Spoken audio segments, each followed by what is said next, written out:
What's going on, everybody?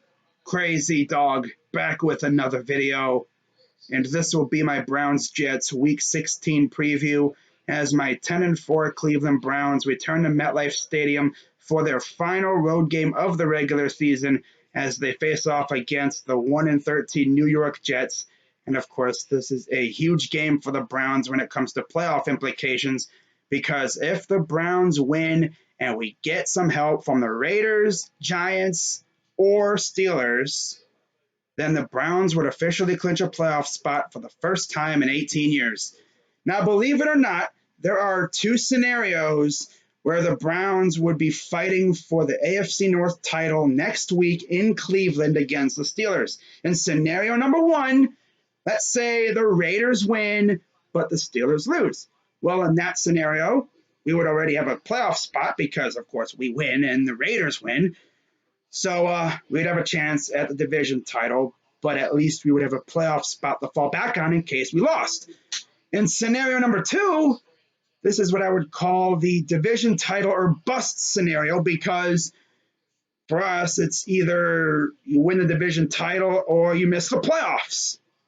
And that would freaking suck because, yeah. What would it be, like 11-5, 12-4, and you miss the playoffs? Bruh. Dude, we would get trolled to no end if that happened. But if you ask me, I think it's a really good chance that we clinch a playoff spot this week. Now, we'll see what happens with that Colts-Steelers game. And honestly, I don't really care what happens because it's a win-win for us. Either we clinch a playoff spot or we have a chance at the AFC North title. And for those who didn't know, the Browns have not won a division title since 1989. And just to show you how long it's been, the last time we won a division title, it wasn't even called the AFC North.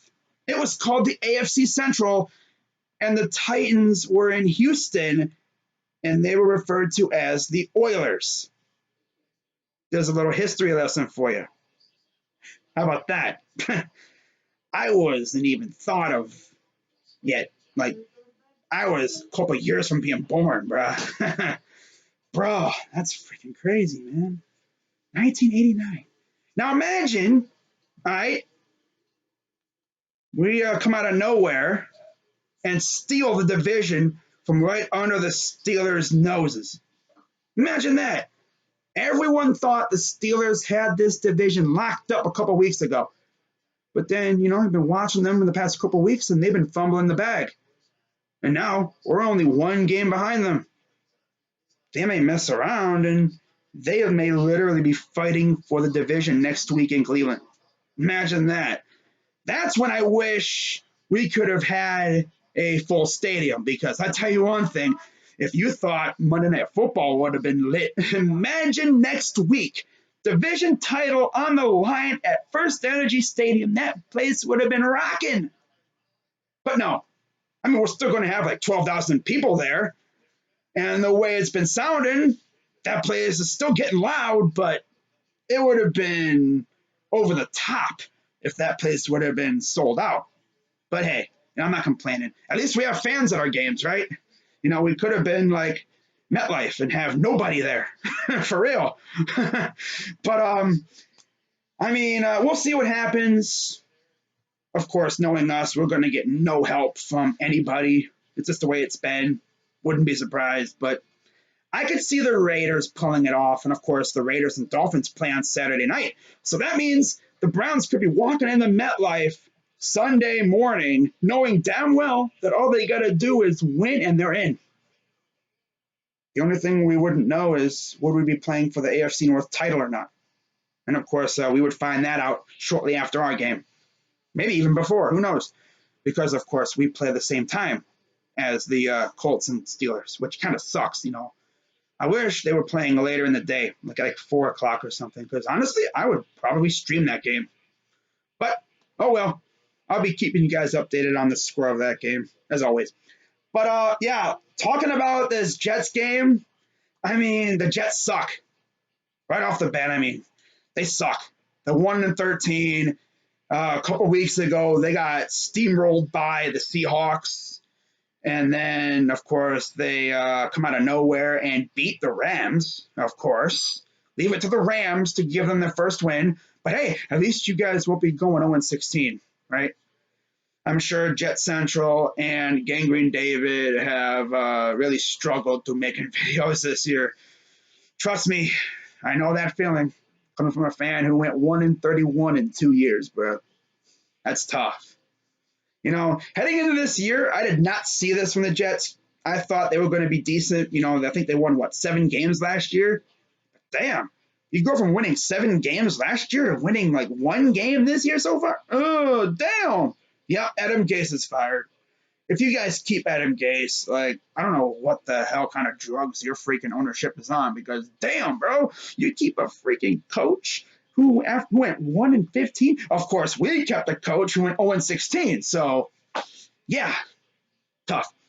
But yeah, I mean, you look at the Jets roster and they got some decent players, dotted around the roster. I mean, you look at their offense, they got a decent receiving core. Brashad Perryman, former Brown, Denzel Mims, and Jamison Crowder. After those three, I mean, they don't really have much.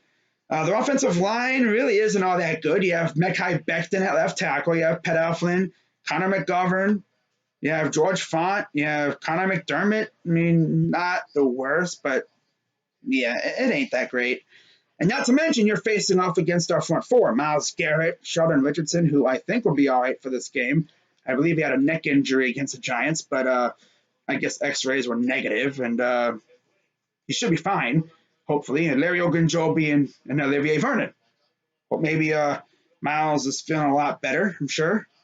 Hopefully he could have an impact in this game, because he didn't really do much last week. Now he's going up against another rookie, so we'll see how he does here. But yeah, I think our defensive line should be able to get to the backfield and get after Sam Darnold a couple times, force some turnovers, get some sacks, the good stuff. I mean, at tight end, they have, Chris Herndon, Ryan Griffin. I mean, nobody I'm really scared of. At running back, you have Ty Johnson, Josh Adams, and Frank Gore, who's still chugging after all these years. Got to give a lot of credit to Frank, man. The dude's been playing forever, and he's been showing no signs of slowing down. He might actually play when his son enters the league in a couple of years. That's freaking crazy, man. He's trying to be like LeBron, for real. He's been playing, I think, longer than LeBron, too, around there. But offense, not very good. Defense, pretty much same thing, not very good. You have Quinnen Williams up front. You have Terrell Basham, Neville Hewitt at linebacker. Your secondary, not great either. Of course, you've got rid of Jamal Adams. You have Marcus May.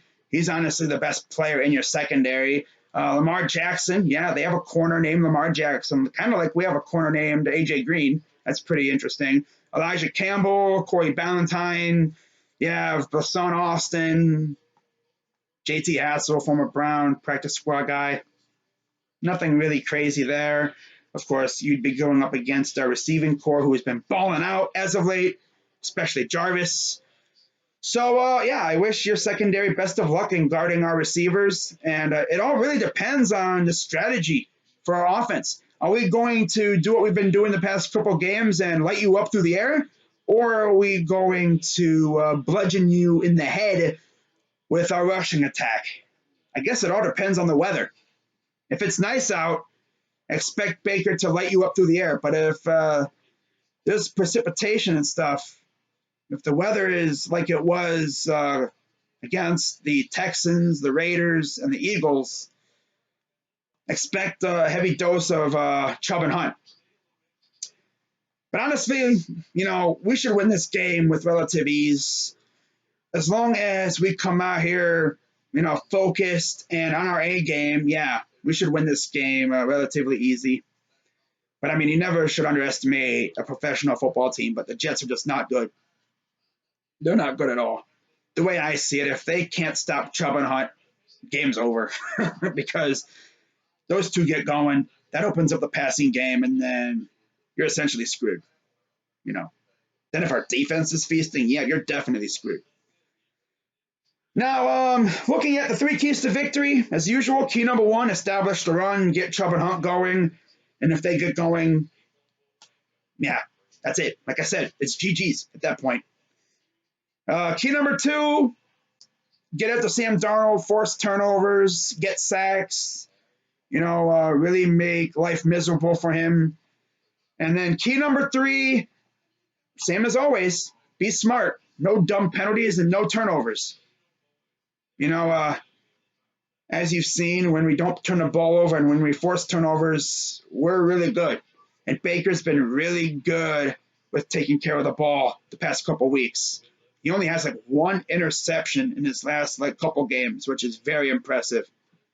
But yeah, we'll see what happens there.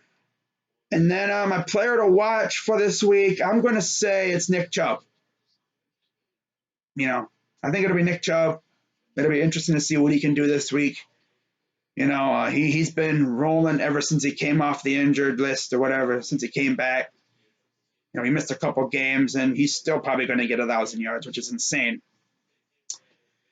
But then, I talk about the final score prediction, and like I said, we're going to win this game with relative ease. I have us winning by a couple touchdowns, maybe 3 or 4 touchdowns. I have us winning 35 to, I'm going to say 35 to 10. Yeah. I think the scoring range for us would be between maybe 24 to 35 points, depending on weather and stuff. I think we're going to score most of our points in the first half, and then second half we're just going to do what we've been doing. We're going to take our foot off the gas and kind of go conservative and just eat up clock. And maybe we score a touchdown, late, but yeah, I don't know about that. We're pretty much just going to do what we did to the Titans, minus, damn near blowing the game, pretty much. Like I said, the Jets are not good. We should roll over these guys if we're on our A game. Of course, before I head on out of here, I got to give some shout outs to some Jets fans here on YouTube, of course. My guy, Jets Central, Gangrene David. I know there's a couple other Jets fans on YouTube, but yeah, shout out to you guys. You guys are going through a very, very bad season, kind of like what we went through a couple years ago. And hopefully you guys, one, can that freaking idiot, freaking Adam Gase, get him the hell out of there the moment that clock hits 000 week 17, man. If you guys don't do that, then I don't know what to tell you. You're already, late to the party when it comes to the coaching searches, because in case you didn't hear, teams can start interviewing guys tomorrow, I guess via Zoom or whatever. Pretty much doing what they've been doing with meetings, but with interviews. So you're already late to the party there. You may not even have a chance at Bieniemy. Knowing the Jets, they're going to miss out on Bieniemy, and they're going to wind up getting Bill O'Brien or something. Imagine that. But nah. I don't know what they're going to do in regards to their coach. I'm just happy that we're not even talking about a new coach or anything like that. We're not even talking about the draft right now, bro. I've barely been talking about the draft myself, for real. But yeah, shout out to Jets Central. Shout out to Gangrene David. Shout out to all the other Jets fans here on YouTube. Really cool fan base. Really sucks to see what they have to go through this year. But all I'm going to say is better days are ahead. Hopefully. But yeah, at least you guys got the draft to look forward to. But that's going to wrap it up for this video, guys. Again, I have the Browns winning 35 to 10 around there. So we'll see what happens. But hopefully we can clinch a playoff spot, and, I can get lit in another Victory Monday live stream. And, yeah, maybe we have a chance at a division title too. Who knows? But that's going to wrap it up for this video. I'm Crazy Dog 99. As always, shout out to my Dog Pound brothers. You already know. Shout out to the Jets fans, like I said. And, yeah, let's go Browns. And I'm out.